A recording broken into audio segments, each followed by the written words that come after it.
Joining me now, we have Kira Rudik, a Ukrainian member of parliament. And I'm glad to see you again. It's been a while, but you just heard the House Speaker and Donald Trump's national security advisor giving their perspective on what happened between your president and Donald Trump on Friday. How do Ukrainians see it? Hello, Alex, and thank you so much for having me. Well, we in Ukraine see it the way that President Zelensky, who is the president of the country in the war that Ukraine did not start, that was started by Russia, was coming to the White House to sign the rare minerals deal and also to explain and bring the reality of the war to White House. What he has heard was really terrifying to all of us, saying that the only security guarantees that Ukraine may be getting is Donald Trump's belief that Putin will listen to him and would not attack us again. Well, we do not accept these security guarantees.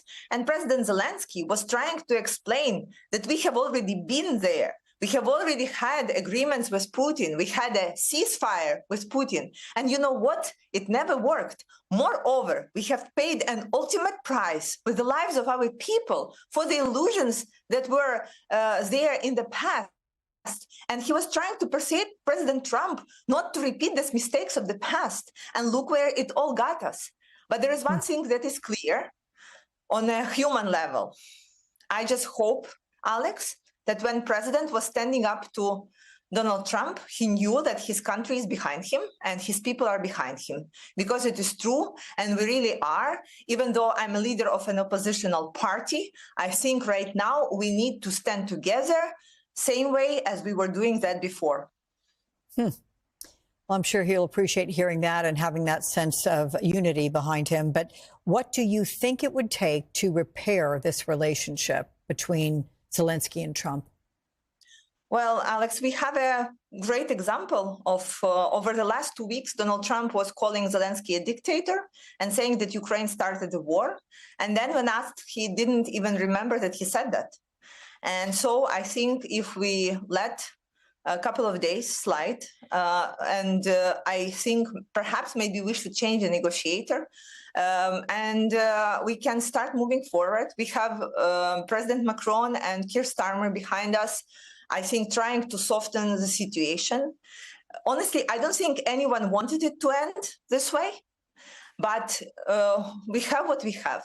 I can tell you also, as a Ukrainian politician, it was very hard to explain people at the battlefield why President of the United States was saying what he was saying about our country. I was out of explanations, starting with the fact that Ukraine did not start the war, and then that he trusts Putin and that President Zelensky doesn't want peace.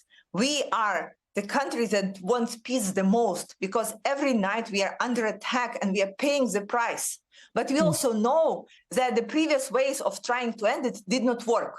Alex, the only way that is working, that we are proving right now, is to fight back. And we are trying to deliver this message. We are trying to deliver it for 3 years, every single day. And there are still hopes that we are for some reason wrong. No, we are not. You mentioned Keir Starmer and France's Macron, who said that UK and France are working out a Ukraine peace plan. They're going to present it to the United States. But then on Friday, Zelensky said he can't trust Russia to honor a ceasefire without security assurances from the U.S. You have made that point as well. So can the Europeans really lead the peace process here? What will it take for Ukraine to trust a ceasefire deal? The only way for us to trust the ceasefire deal is a clear agreement how Ukraine will be armed right now and what would happen if Russia breaks their part of the deal. Because we know that it will happen because we have seen it in the past.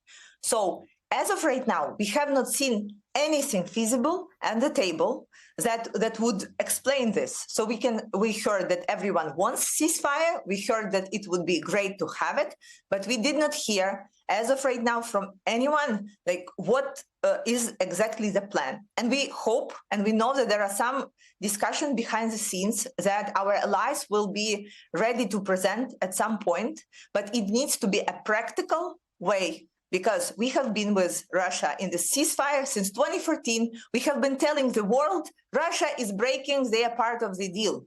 And Alex, what happened? Nothing. Russia just gathered their forces in 2022 and attacked us. So we don't want to repeat the past. So we hope that Europe gathers its forces and resources and will be able to have a United States aligned with this. And that will be a comprehensive plan of the peace deal. As of right now, it is not on the table. One last question, and it's based on what the Kremlin today did, which was praise the United States, saying Donald Trump's foreign policy now largely coincides with Russia's geopolitical vision. Do you think Russia is right?